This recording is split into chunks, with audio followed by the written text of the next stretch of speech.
কিছু প্রস্তাবনা আসছিল, যেমন আপনার অভ্যন্তরীণ নিরীক্ষা কোষ গঠন, সাধারণ সদস্য কর্তৃক ঋণ আদায় উপকমিটি গঠন এবং নির্বাচন সংক্রান্ত সার্চ কমিটি বা লিয়াজো কমিটি গঠন করা। তো এইটার বিষয় নিয়ে আমরা চিন্তা ভাবনা করছিলাম যে আমরা বোর্ড থেকে এটা না করে আমরা সাধারণ সদস্য শুদ্ধ একত্রিত হয়ে আমরা এই কমিটিগুলো গঠন করলে আমার মনে হয় ফলপ্রসূ আছে তাদের অফিস খোলার দিন। তো আমরা চিন্তা ভাবনা করলাম যে এই যে তিনটে বিষয় আমি বলছি এগুলো নিয়ে আমরা আলোচনা করবো সবার সাথে। মূলত শুধু আমি এটুকুই বলবো, আমরা কিছুক্ষণ আলোচনা করবো যারা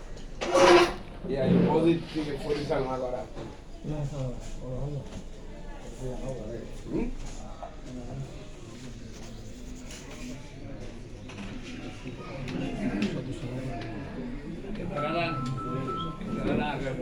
ছিল মানে প্রতিষ্ঠাবাসীর সাথে আরো দু একটা জিনিস যোগ করছে, যেটা প্রতিষ্ঠাবাসীর সাথে সংশ্লিষ্ট তো কথা প্রসঙ্গে আসতে পারে।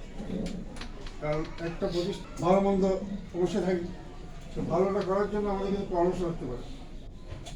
এই জন্য প্রতিষ্ঠাবাসী কিন্তু আমাকে যেভাবে অভিজ্ঞ সম্পন্ন মানুষ, তার থেকে আমার মনে হয় আমার সেক্রেটারি যিনি ছিলেন বীর চৌধুরী, তার অভিজ্ঞতাটা বেশি। এই কারণে তার এনরোলমেন্ট, তার সদস্য হওয়ার যে নাম্বারটা আর আমার নাম্বারটার মধ্যে একটু ফারাক আছে, আর বোঝা যায় অভিজ্ঞতার কারণে তারও থাকতো ওই ছেলেটার দাদু বা ঠাকুর দাও, এই তো তাহলে দেখ সুখকর হয় কারো সুখকর হয়। এই জন্য বলছি আমাদের যে শুরু করেছি তখন আমাদের একটা আইডিয়া ছিল, স্বনামধন্য পরিচিতি নাই, সমিতি পুরো রিক্সটা নেবে না। বিভিন্ন প্রতিষ্ঠান বলতে ক্রেডিট ইউনিয়ন ছাড়া না। এরপর যে আমি ধন্যবাদ সভাপতি, আজকের এই সমিতির প্রতিষ্ঠা বার্ষিকী উপলক্ষে পানি দিতাম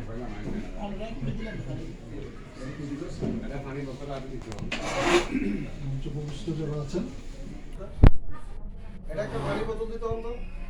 তো আমরা কাম পেয়েছি, সেই জন্য আমাকে বিশেষভাবে নাম ধন্যবাদ এবং কৃতজ্ঞতা জানান সবাইকে আমি স্বাগত।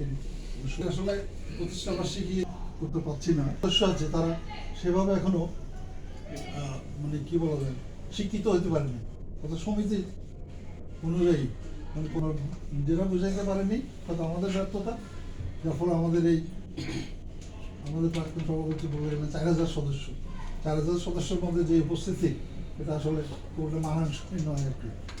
তো যাই হোক, আপনারা জানেন আমাদের এই হলো কি করতে হবে, তোমরা একতাবদ্ধ হও এবং তোমরা প্রতি মাসে 10 টাকা করে জমা দেবে, বেশি না, মানে 1 তারিখ থেকে 30 তারিখের মধ্যে 10 টাকা জমা দেবে। তারপরে তারা সমিতি করলো, সেটার নাম হলো খ্রিস্টান কোঅপারেটিভ ক্রেডিট ইউনিয়ন। তখন এই ঋণদান সমিতি পরবর্তীতে প্রথম ক্রেডিট ইউনিয়ন ঢাকা ক্রেডিট। এখন যেখানে তাদের 500 কোটি টাকারও 1200 কোটি টাকার উপরও তাদের মূলধন এখন অনেক, এবং প্রায় অনেক এখন তাদের মেম্বার হয়ে গেছে। তো যাই হোক, সেখান থেকে এই ক্রেডিট ইউনিয়নের উৎপত্তি। এখন বলেছে আমরা তখন মানে ওই 12 জন মিলে একটা মানে প্রথম তো কমিটি করতে হয়, ওটা অ্যাডহক কমিটি। তখন তো ওটা পুরো কমিটি আমরা করতে পারিনি, কারণ আমরা তখন আবার রেজিস্ট্রেশন নিইনি, তখন আবার রেজিস্ট্রেশন নিতে হবে। অনেকে বললো যে এটা তো পাবলিক মানি, তো রেজিস্ট্রেশন ছাড়া এগুলো ডিল করা অন্যায় হবে, এটা আপনাদের রেজিস্ট্রেশন। তখন রেজিস্ট্রেশন কারা দিবে? রেজিস্ট্রেশন অথরিটি হলো সমবায়। তাহলে সমবায়ের অধিদপ্তরে আমরা আবার দৌড়াদৌড়ি লেখালেখি করলাম। তো সেখানে আমরা আবার সেই রেজিস্ট্রেশন নিলাম। রেজিস্ট্রেশন নেওয়ার পরে তখন মধ্যে এটা প্রচলন আছে। আজকে যে শিশু জন্মগ্রহণ করবে তারা খবর পায় সমিতি গিয়ে ওই শিশুর হাতে গিয়ে একটা ব্যান্ড করায় দিয়ে আসে, অর্থাৎ সেও আজকে আমাদের শিশু কিশোর মেম্বার। তার মানে সে টাকা পাবে কোথায়? প্লাস সে তার বাবার টাকা জমা দিবে, তার বাবা তার নামে ওই টাকাটা দেয় শিশু কিশোর। তাহলে দেখুন হ্যাঁ, এটা তো ভালোই। তো তো ওটা আবার আমাদের লোকজন সহ্য করতে পারতেছে না, না আরে ফোয়াশার আবার আবার অ্যাকাউন্ট করলো বর্ষ ক্যান্সার ইউরেনিয়াম জমা দেবো। আরে কিছু কিছু ওটা বুঝাইতেও আমাদের অনেক কষ্ট হয়েছে, মানে আমাদের ইয়েতে। তারপর আর যেটা হলো, তো আমি আসলে আরও যেই আমাদের বয়স হয়েছে, আজকে তো আমাদের 35 বছর 36 বছর পা দিলাম, আগেও বলেছি, সেই তুলনায় আমাদের প্রতিষ্ঠাবার্ষিকী আরও জাঁকজমক আমরা করতে পারতাম, কিন্তু আমাদের এখন সময় আসছে যে এগুলি মানে আমরা কী করে মানে বুঝবো যে সমিতি কী বা আর ব্যবসা কী। আমার সভাপতি মহোদয়, প্রাক্তন সভাপতি উল্লেখ করেছেন যে ব্যবসা, তো ওই যে বললাম আমাদের এটা ব্যবসা না, এই যে ফাদার চার্লসের কথা বললাম, এটা হলো নিজের উন্নতি নিজে করবেন। আপনি আপনি নিজে টাকা জমা রাখবেন, ওই টাকার থেকে আপনি ঋণ নিয়ে আপনি নিজের উন্নয়নটা করবেন, এটা হচ্ছে মূল মানে আসল ফিলোসফি।